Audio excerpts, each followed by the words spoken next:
जो तुम्हें कर्म मिला है उसे धर्म के अनुसार करो, भगवत समर्पित कर दो, वो यज्ञ हो जाएगा, उसका फल मिलेगा तुम्हें, आनंद, भगवत प्राप्ति, महासुख। कर्म वही है, पर जब अहंकार से प्रेरित होकर अपने लिए करते हो सुसुख वांछा, तो उसमें अधर्म वृत्ति बढ़ जाती है।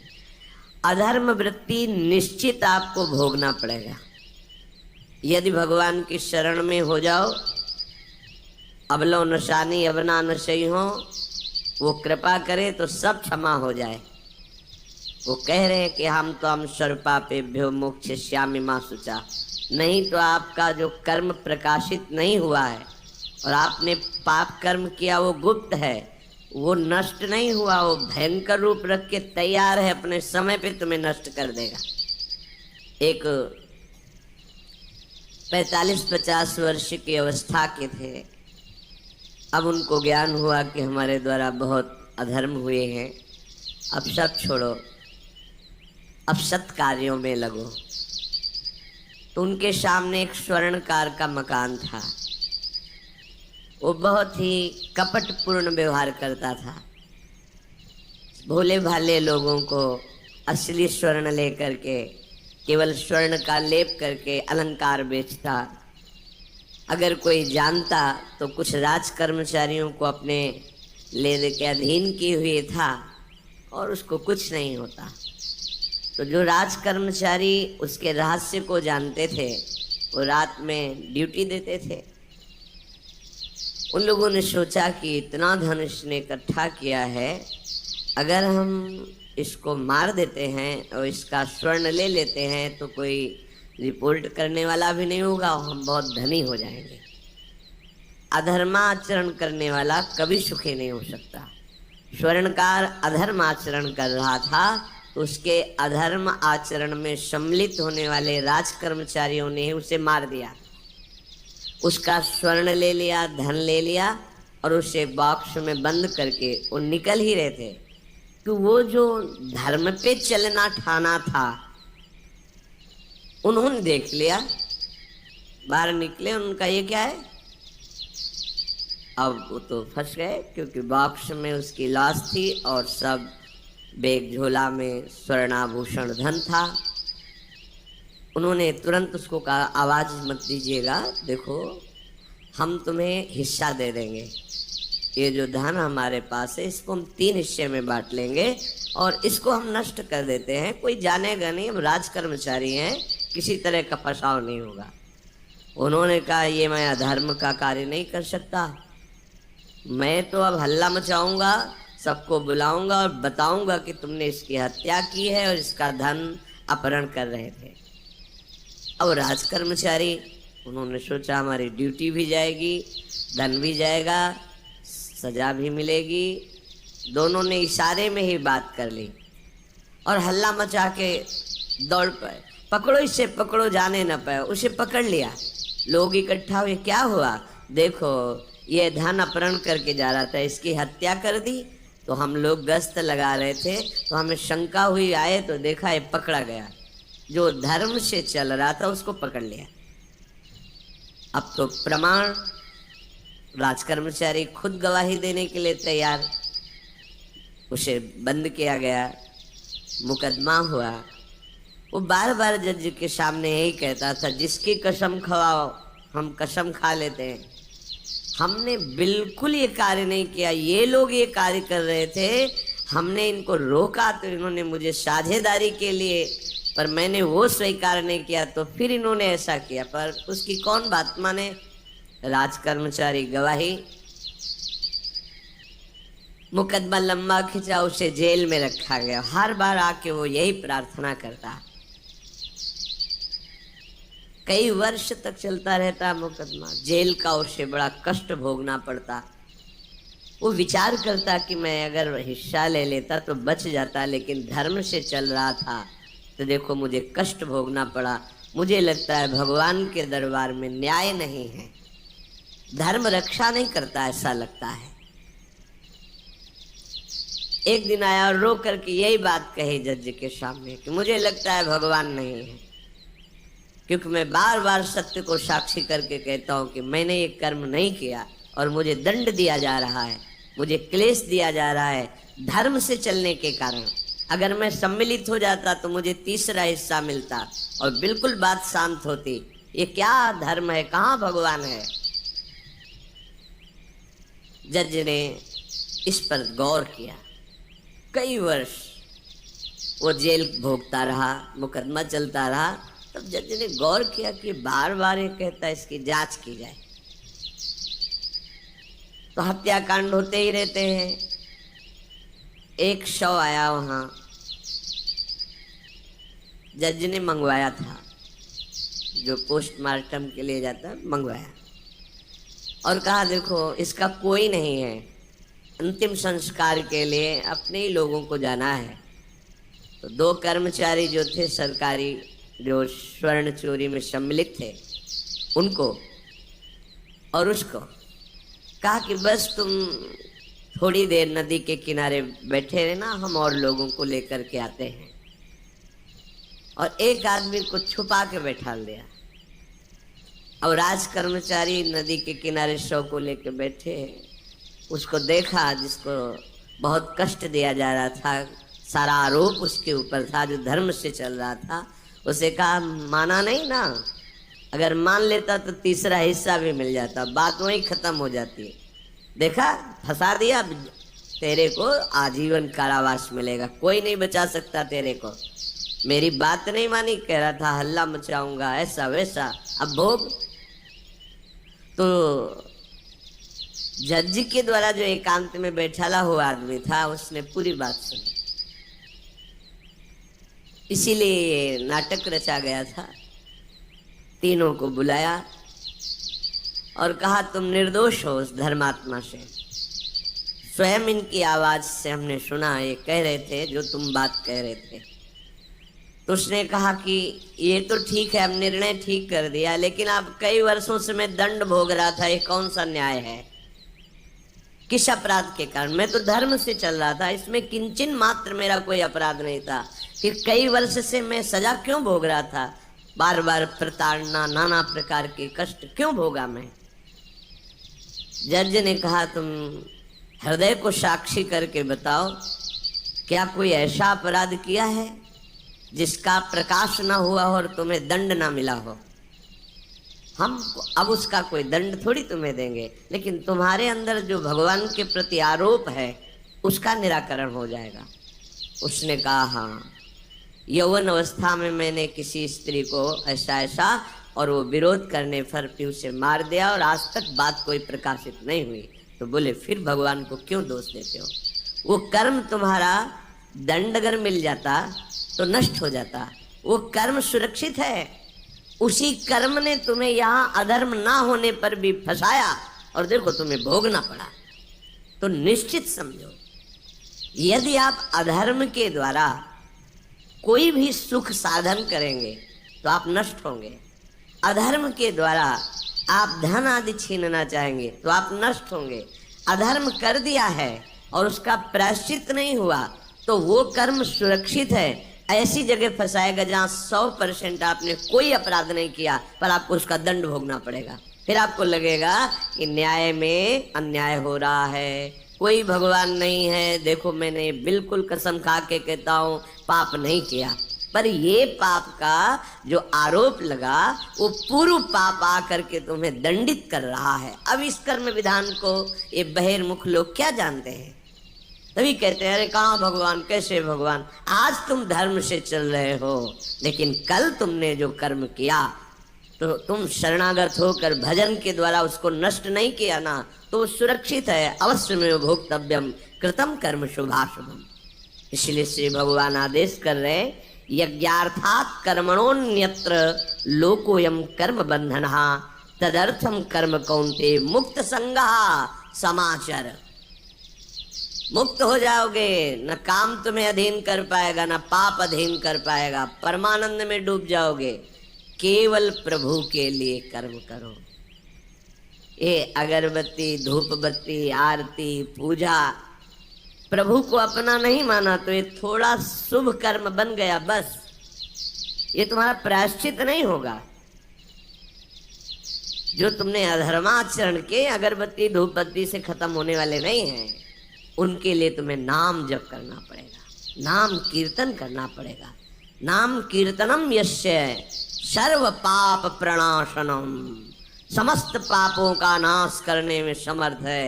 राधा राधा राधा, कृष्ण कृष्ण कृष्ण, गोविंद गोविंद गोविंद। भगवान नाम, अगर भगवान नाम का आप निरंतर जप करने लगे तो आप स्वयं तर जाएंगे और लोगों को तार देंगे। मम भक्ति युक्तो भुवनम पुनात् सतरति सतरति स लोकान् तारयति। जो भी कर्म कर रहे हो वो भगवान के लिए भावना करो, उस कर्म को भगवान को समर्पित करो, तो तुमसे पापाचरण नहीं होगा। जो पापाचरण हो गए हैं 10 मिनट केवल बैठ करके अपने घर में ही ताली बजा के मंजीरा लेकर के, इसे नाटक मत समझो, आडंबर मत समझो। नहीं, जो आडंबर और नाटक किए हैं ना, वो जब अपना नाटक फैलाएंगे तो तुम उस नाटक से निकल नहीं पाओगे। माया का नाटक है। भगवान नाम कीर्तन, ये जो लोग कहते हैं ना कि भगवान तो हृदय में बैठे, दिखावे की क्या जरूरत है। अगर इतना बोध हो चुका है भगवान हृदय में बैठे, तब तो आप सिद्ध हो गए। केवल वाणी से बोल रहे हो, मन मानी आचरण कर रहे हो, दुर्गति को प्राप्त हो रहे हो, तो है ना सबके हृदय अछत विकारी, पर सकल जीव जग दीन दुखारी। सबके हृदय में बैठा है, पर दुर्दशा रोक रहा है क्या वो? क्यों? क्योंकि तुम केवल बातों से कहते हो सबके हृदय में बैठा है। ऐसा अनुभव किया?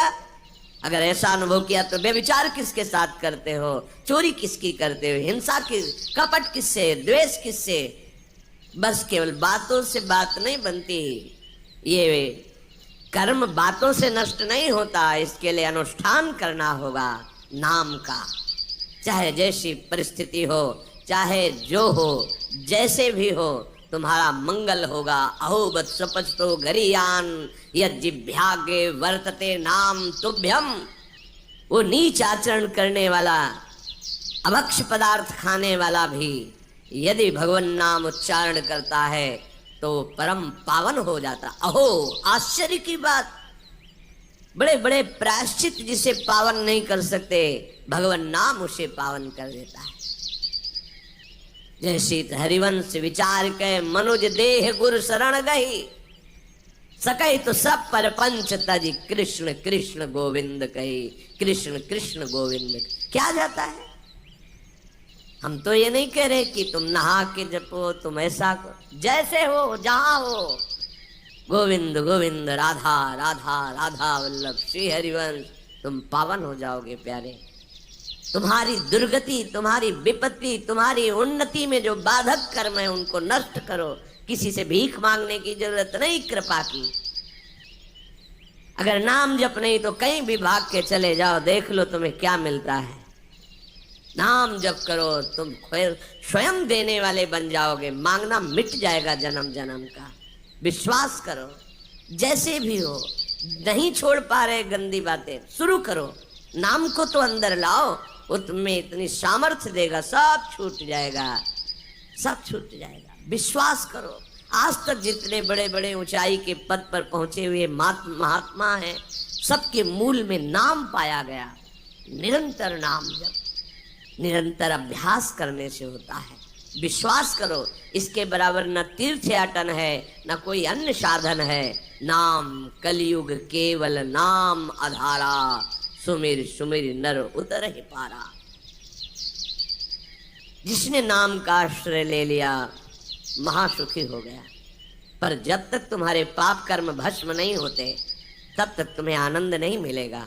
इसलिए विश्वास करके दीर्घ काल तक सम्मान पूर्वक, आदर पूर्वक हृदय में नाम जप करो। जब पाप वासनाएं नष्ट हो जाएंगी, पाप प्रवृत्ति नष्ट हो जाएगी, तब आनंद की धारा, तुम्हें कोई भी विपत्ति, कोई भी संकट परास्त नहीं कर पाएगा। प्रश्न होता है कि हम बहुत प्रयास करते हैं पर सफलता नहीं मिलती। प्रयास को कहते हैं पुरुषार्थ, और सफलता नहीं मिली उसको कहते हैं प्रारब्ध। कभी कभी प्रारब्ध बहुत जोर का होता है, जो बड़े बड़े ऋषि मुनियों के ऊपर भी हावी हो जाता है। पर पुरुषार्थ व्यर्थ नहीं जाता। यदि वो सत है तो तुम्हारा पुरुषार्थ भी तो असत है। अगर राधा राधा बीच में बोलते रहो और प्रभु की भावना कर लो कि 8 घंटे से जो काम कर रहा हूं वो समय और वो कार्य दोनों प्रभु को समर्पित करते हैं, अब ये सत्य पुरुषार्थ हो गया। अब प्रारब्ध को बदलने की सामर्थ्य आ गई तुम्हारे पुरुषार्थ में। खिलवाड़ नहीं है जो तुम एक भी कर्म करते हो, वो कर्म सुरक्षित है, वो तुम्हें दंड दे के रहेगा या तुम्हें सुखी करके रहेगा। असत है पाप है तो दंड देगा, सत है सुकृत है तो सुखी करेगा। विश्वास मानिए, ये सत्य वार्ता है, ये कोई चाटुकारिता की बात नहीं है। सत्य रहता है, चाहे जो युग हो चाहे जो समय हो, सत्य अपना प्रभाव दिखा के रहता है। इसलिए भगवान का आदेश है, तुम्हारा जीवन भगवत प्राप्ति के लिए, आनंद में डूबने के लिए, मस्त होने के लिए मिला है। ये मस्ती नशा में नहीं है, ये मस्ती दूसरों के शरीर का मांस खाने में नहीं है, ये मस्ती दूसरों की हिंसा व्यभिचार इसमें नहीं है। मस्ती है स्वात्मानंद की। जब कोई चाह नहीं, कोई परवाह नहीं, मृत्यु भी एक खिलौना लगने लगे, उसे मस्ती कहते हैं। वो मस्ती आती है भगवान नाम जप से। शुद्ध ज्ञान का प्रकाश हुआ, मरने का भय खत्म हो गया, क्योंकि शरीर राग नष्ट हो गया।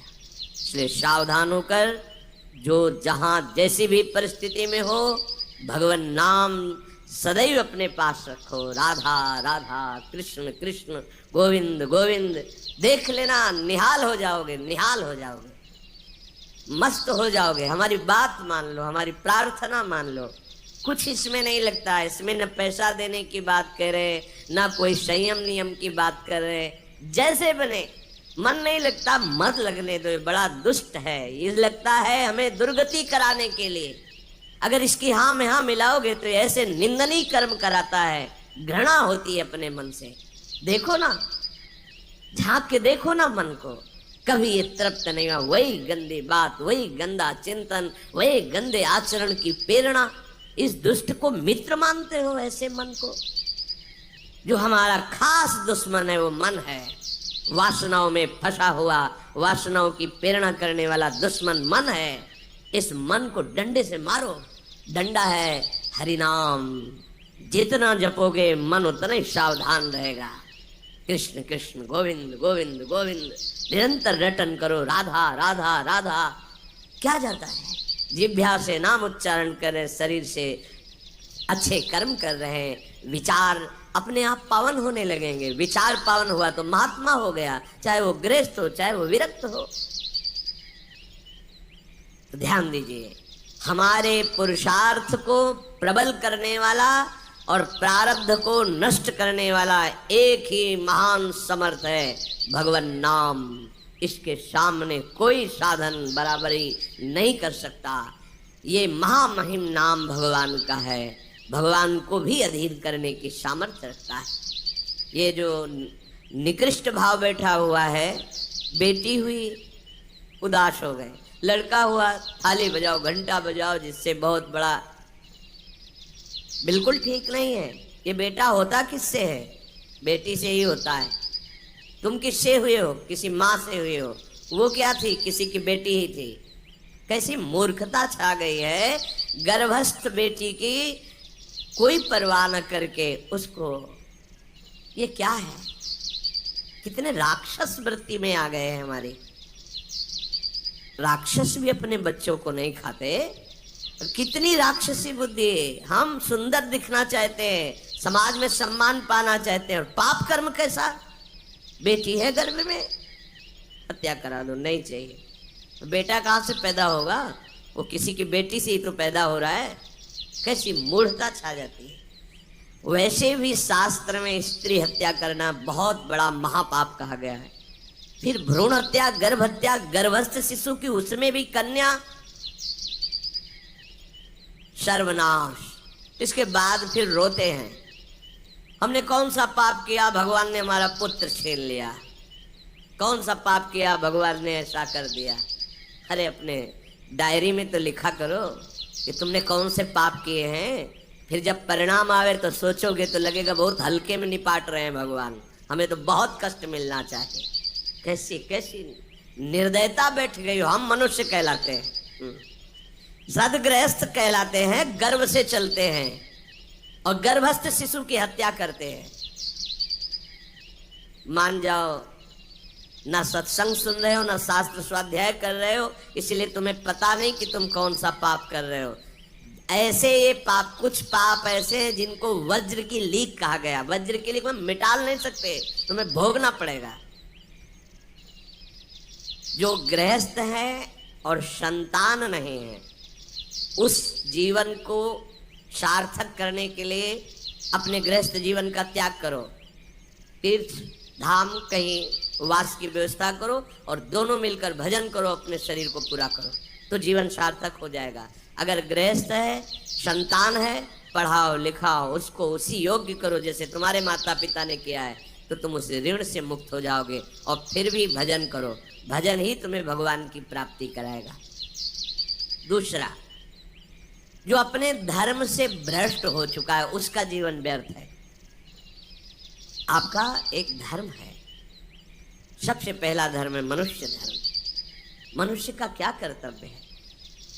अपने प्राणों का भी बलिदान देकर दूसरे की रक्षा करना, और यहाँ अपने मन को सुख पहुंचाने के लिए दूसरे की हत्या कर देना। कैसा राक्षसी भाववृत्तियों में आ गया। देखो, अगर कोई माता बहन एकांत मिल जाए तो बस राक्षस जैसे टूट पड़ते हैं, ऐसे स्वभाव, मार दो, जला दो, काट दो। बड़ी दुर्गति होगी, देख लेना, यहां भी होगी। छुपा के भी कर लो, तब कर्म प्रकाशित होगा। जब तुम अपराध नहीं करोगे, अपराध नहीं करोगे, तब वो अपराध तुम्हें फंसाएगा और जीवन भर रुलाएगा। मरने के बाद नर्क मिलेगा। नर्क माने बड़ी जेल है, वो बड़ी जेल, ये छोटी जेल है। जैसे बड़े अपराधियों को बड़ी जेलों में भेजा जाता है, तो विश्व ब्रह्मांड की सबसे बड़ी जेल और वहाँ के सबसे बड़े जेलर यमराज, वहाँ दंड मिलता है। आप ऐसा ना सोचिए कि ये सब गप है। गांव में जैसे बात करे तो लगता है गप है, जब जेल हो आते हैं ना तो कहते हैं। एक गांव में मिले थे, कहा था कि अगर रोज 5 जूता कोई गांव में हमें मारे तो हम उसे सह लेंगे, लेकिन दोबारा जेल जाने वाला आचरण नहीं करेंगे। दिखा रहे थे कि देखो कैसे कैसे कष्ट वहाँ के कैदी भी मारते हैं जो बहुत पुराने हो गए हैं, वो हमको अनुशासन में रखते हैं। ऐसा ऐसा कितना कष्ट। अब वो गया ना तो भोगा, अब माया के कारण स्मृति नष्ट हो गई नहीं, सैकड़ों बार अपने भी भोग के आ रहे हैं नरक। दूसरे, उसका जीवन नष्ट है जो धर्म का त्याग कर चुका है। तुम पिता माता से प्रकट हुए, तुम्हारा धर्म है माता पिता की सेवा करना।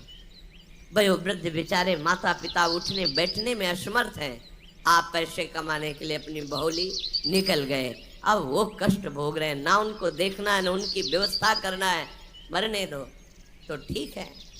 तुम्हें जब परिणाम आएगा तब तुम भी तो बनोगे ना वृद्ध, तब तुम्हें पता चलेगा। अवश्य में भोक्तव्यम कृतम कर्म शुभाशु। होश में, माता पिता सबसे पहले भगवान हैं यदि आप गृहस्थ हैं तो।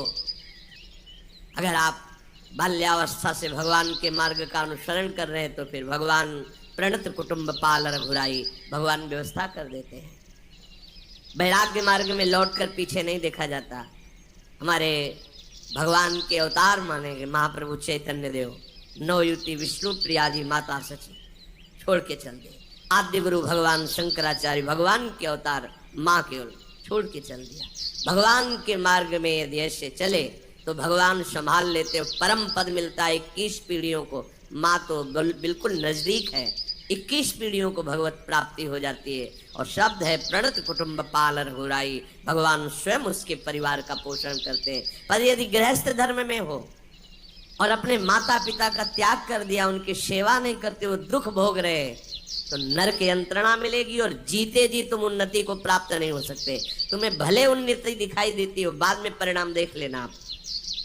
तीसरा, जो दूसरों के भोजन छीनने की चेष्टा में रहता है, कैसे इसका धन अपहरण कर लें, कैसी जमीन अपहरण कर लें, कैसे इसकी अव्यवस्था पैदा कर दें इसके जीवन में, जो केवल अपने ही सुख को देखता है उसकी दुर्गति होती है। तीसरा, उसका जीवन व्यर्थ है।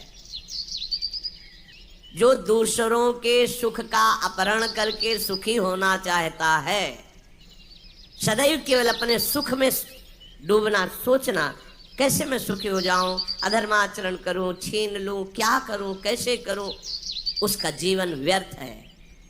और चौथा, जो आए हुए साधु महात्मा अतिथि का अनादर कर देता है, अपमान कर देता है, सारे सुकृत नष्ट हो जाते हैं। ये चार का जीवन बिल्कुल व्यर्थ हो जाता है। इनको असत जीवन कहा गया है, वृथा जीवन कहा गया है। इसलिए हे युधिष्ठिर, ये चार दोष कभी हृदय में ना आने पावे। आरूढ़ पतिते दत्तो मन्यायोपहृतम चेयत व्यर्थम तु पतिते दानम ब्राह्मणे तस्करे तथा। बहुत ध्यान देने योग्य बात। जो वानप्रस्थ या विरक्त भाव संन्यास ले लेते हैं और कुछ वर्ष चलने के बाद मैं तो इस पे नहीं चल पाऊंगा लौट जाते, उन्हें घोर नरक की प्राप्ति होती है। कुछ भी कर लो, ये भारी अपराध तुम्हें नरक की प्राप्ति कराएगा। मार्कंडेय जी महाराज युधिष्ठिर को उपदेश कर रहे हैं। एक बार एक सन्यासी जी ने कहा था कि हमने गुरुजनों से सुना है कि यदि वचन से संकल्प ले ले कि बस अब कुछ महीने बाद हम सन्यास ले लेंगे और विरक्त होकर भगवान का भजन करेंगे, और यदि वो ऐसा नहीं करता तो उसे चंद्रायण व्रत रहना चाहिए, तब उस पाप से मुक्त होगा। चंद्रायण व्रत कहते हैं प्रतिपदा को 1 ग्रास, द्वितीया को 2 ग्रास और अमावस्या को 15 ग्रास, फिर नीचे घटाते चले जाओ 14, 13, 12, 11 ऐसे पूर्णिमा को पूर्ण 1 महीने ऐसे उपवास रहने से हम सन्यास लेंगे। इस बात के अपराध का उसको सन्यास लिया नहीं, केवल घोषणा कर दी थी। और जो सन्यास ले लिया या वानप्रस्थ, वानप्रस्थ कहते हैं पत्नी के सहित विरक्त होकर भजन करना। गृहस्थ में थे, अब निर्णय कर लिया कि अब आजीवन हम ब्रह्मचर्य रहेंगे और भगवान का भजन करेंगे, धाम तीर्थ वन आदि में रहकर वो जीवन में दोनों भजन करके भगवान की प्राप्ति में लगा, उन्हें वानप्रस्थ कहते हैं। सन्यास जो पूर्णतया वैराग्यवान होकर केवल भगवान के आश्रित जीवन। सन्यास मार्ग में माता पिता परिवार का दिया हुआ कुछ स्वीकार नहीं किया जाता, उनके द्वारा भरण पोषण नहीं स्वीकार किया जाता। अगर स्वीकार करता है अपने धर्म से भ्रष्ट हो जाता है। ये मनमानी आचरण, न शास्त्र स्वाध्याय है न सत्संग में श्रद्धा है। मनमानी आचरण से अध्यात्म मार्ग प्रकाशित नहीं होता। जिसने सन्यास ले लिया और वो फिर गृहस्थ में लौट जाता है कि अब हमसे तो होने वाला नहीं, तो उसे आरूढ़ पतित कहते हैं। आरूढ़ पतिते दत्तो मन्यानयोपहृतम चयात, उसको दुर्गति प्राप्त होती है। इसलिए होश में, ये मार्ग ऐसा नहीं अब हमारा मन नहीं लगता, अरे अहो भाग्य है कि तुम्हारे भाग्य से विषय भोग मिटा दिया भगवान ने, तुम्हें परमार्थ का मार्ग दे दिया। जिसको छोड़ना कठिन है भगवान ने उसे काट दिया, चलो मेरे मार्ग में चलो। हम मनमानी आचरण नहीं, बिल्कुल नहीं। यहाँ शास्त्र आदेश करता है, ऐसे नहीं होना चाहिए कि 4 दिन हुए कपड़ा उतार दिया, कपड़े बदल लिए, 5वें दिन फिर उसी पोशाक में। तो जानते हो इससे क्या होगा? जीवन भर कुछ कर लो, दुर्गति प्राप्त होगी। तस्मात् शास्त्रम प्रमाणम ते कार्य, ये कानून है। कानून में फंस गए तो सजा निश्चित होगी। ये भागवतिक कानून जैसे एक राजकीय कानून है, तो ये भागवतिक त्रिभुवन का कानून है। त्रिभुवन में कहीं यही कानून काम करेगा। अलग अलग देश का कानून है, लेकिन ये त्रिभुवन का कानून है, विश्व का कानून है, ये भगवदीय कानून है। अगर इसमें फंस गए तो निकलना मुश्किल हो जाएगा। बहुत शास्त्र के अनुसार चलो। तो जो वानप्रस्थ या संन्यास लेकर के पुनः गृहस्थ धर्म से युक्त हो जाता है, उसकी दुर्गति निश्चित हो जाती है। आप तुम वो कर ही नहीं पाओगे। जैसे कहते हैं अब मंत्र ले लिया, आप क्या जाने की जरूरत है? मंत्र प्रकाशित ही नहीं होगा, जप ही नहीं पाओगे। लिख के देख लो, ये शब्द लिख लो, मंत्र नहीं प्रकाशित होगा, जप ही नहीं पाओगे। खिलवाड़ है परमार्थ चलना। एक एक अक्षर में अगर त्रुटि हो जाती तो छाती जलेगी। कैसे गलती कैसे होगी? एक अक्षर भी अगर शास्त्र सम्मत इष्ट प्रेरित है, हृदय शीतल रहेगा, परमार्थ प्रकाशित रहेगा। ये मार्ग है। अब कौन शास्त्र स्वाध्याय करता है? कहाँ में सत्य चर्चा सुनने को मिलती है? भगवत कृपा है जो सुनने को मिल रही, इसको हृदय में धारण करो। जो जीवन हमें भगवान ने दिया है ये निंदनीय जीवन नहीं है, ये रोने वाला जीवन नहीं कि हाय हमें दूल्हा नहीं मिला, दुल्हन नहीं मिली, हाँ संसार के भोग नहीं मिले, परिवार बड़ी कृपा हुई, जिस दलदल से हम नहीं निकल सकते थे, नहीं निकल पाए अनंत जन्मों से, आज हमारी लाडली ने फूल जैसा मुझे अलग कर दिया। गृह कारज नाना जंजाला, तेति दुर्गम शैल विशाला, ये शर्म आवत अति कठिनाई, राम कृपा बिनु आए न जाई। भगवान ने तुम पर कृपा की, तुम्हें नाचना चाहिए कि रोना चाहिए? विषयों को देख देख कर जलते हो, भोगने की लालसा रखते हो, कैसा जीवन, व्यर्थ जीवन। बिल्कुल नहीं, सावधान, तुम्हारा जीवन भगवान के लिए, तुम्हारे भाग्य में श्री जी लिख दी गई है। हमें नाचना चाहिए। हमारे भाग्य को बदल कर प्रभु ने अपना चरणारविंद, अपना धाम, अपना नाम, अपनी सेवा दे दी। धिक्कार है अगर ऐसे होने पर भी ललचाए और उस मार्ग की तरफ जाए जहां से श्री जी ने निकाल लिया। तो जो वानप्रस्थ या संन्यास धर्म स्वीकार करके पुनः गृहस्थ धर्म का आश्रय ले लेता है, उसकी नारकी गति होती, दुर्गति होती है। और जो पापाचरण करके, अन्याय से, अधर्म से छीन झपट करके धन, और सोचता है उसमें कुछ दान कर देंगे। जैसे किसी ने प्रश्न किया था ब्लैक और वाइट, कि अब हम तो ब्लैक और वाइट का मतलब काला और सफेद समझते हैं, तो काला धन का मतलब होता होगा अधर्माचरण या जो राजकीय विभाग से पास ना हो, उसे ही काला धन कहते होंगे। तो काला धन काला ही रहता है, कोई वाइट नहीं कर सकता उसे। जमा कर लो, एक समय आएगा कि ट्रक में लद के सब चला जाएगा, तुम भी लद के चले जाओगे। अगर वो समय ना आया तो यमराज के दूत तुम्हें ले जाएंगे, सब यही पड़ा रहेगा। होश में चलो। दान किसे कहते हैं? खूब मेहनत करो, धर्म से कमाओ, फिर उससे एक रोटी की व्यवस्था किसी की भी कर दो, उसे सतदान कहते हैं। लाखों बेईमानी से कमाए, अधर्म आचरण से दूसरों को चूस चूस के ऐसा दुख दे कर फिर सोचा कि लाख में 10,000 दे देते हैं, व्हाइट हो जाएगा। व्हाइट नहीं हो जाएगा, ये और तुम्हारे ऊपर आक्रमण कराएगा, क्योंकि जिनको दे रहे हो उनकी भी बुद्धि तो भ्रष्ट होगी। तो तुम्हारा धर्म बनाना, हाँ, व्हाइट नहीं होगा, फाइट हो गया, मार पिटाई शुरू करवाएगा। वो ऐसे आचरण करवाएगा, जहाँ जाएगा वहां खोपड़ी फोड़ेगा, उसका परिणाम जब आपके आएगा तो आपकी खोपड़ी फूटेगी। व्हाइट तो तब हो सकता है जब व्हाइट चलो। व्हाइट का तात्पर्य होता प्रकाश, श्वेत, ये लक्षण सतोगुण का। सात्विक भाव से चलो, मेहनत की कमाई से, पसीना चुआ के खूब मेहनत किया और फिर किसी को दिया, तुम्हारा परिवार उन्नतिशील रहेगा, तुम्हें लोक परलोक में सुख प्राप्त होगा। अन्याय से कमाए हुए धन का दान पतित कर देता है, पतित कर देता है। अब इसमें एक उपाय है, मुझे पता नहीं था, प्रमादवश मेरे से गलती हो गई, कभी जीवन में गलती नहीं करूंगा, अब सुधार के लिए करो, हो जाएगा। मुझे पता नहीं था, मैंने कभी सुना ही नहीं था, बस यही था कि धन प्राप्त करो, धन प्राप्त करो, और गलती हो गई। अब मुझे पता चला कि मैंने गलत किया है, तो अब लो नशानी, अब नान से करो, गौ सेवा, संत सेवा, ठाकुर सेवा, गलती आगे से नहीं करूंगा। ये एक सूत्र बहुत बड़े, अबलो नशानी अबना नशे, ये सबको पावन कर देता है, सब कुछ पावन कर देता है। पर ये ऐसा नहीं कि हम 100 कमा रहे हैं बेईमानी से तो 10 देते रहेंगे तो 90 व्हाइट होते रहेंगे, ऐसा कदापि कहीं नहीं लिखा। ये शास्त्र है, तस्मात् शास्त्रम प्रमाणन्ते। कई बार लोग प्रश्न करते हैं इस विषय का, ध्यान से सुन लो। अन्याय से कमाया हुआ धन अगर उसे हम दान भी करते हैं तो वो पतित ही करेगा, गिराएगा ही, किसी काम का नहीं है। आगे वर्णन कर रहे हैं, धर्म से कमाया हुआ दान अगर ऐसे को दोगे तो वो भी व्यर्थ हो जाएगा। कैसा? मिथ्यावादी, पापाचरण करने वाला, झूठ बोलता है, पापाचरण करता है, और आप उसे दान कर रहे हैं, बाद में वो पाप करेगा तो उसका फल आपको मिलेगा।